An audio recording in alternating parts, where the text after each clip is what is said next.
All right, hello, welcome to Tuesday, November 17th. We are doing section 5.2 in the book today. And basically, there's two parts to this lesson.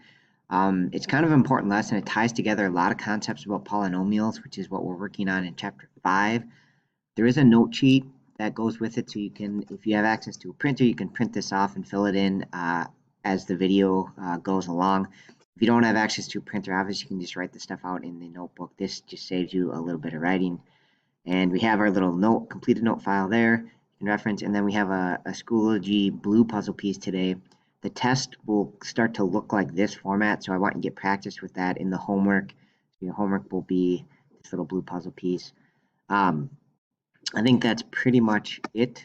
Good luck with everything. As always, hope you're attending live class today, and then at which point you won't need to do the videos or anything. Again, this is if you are unable to do that, then you can go through this material. That is all. Have a good day. As always, reach out if you have any questions at all. I'm happy to help in any way possible. Have a good day. Bye.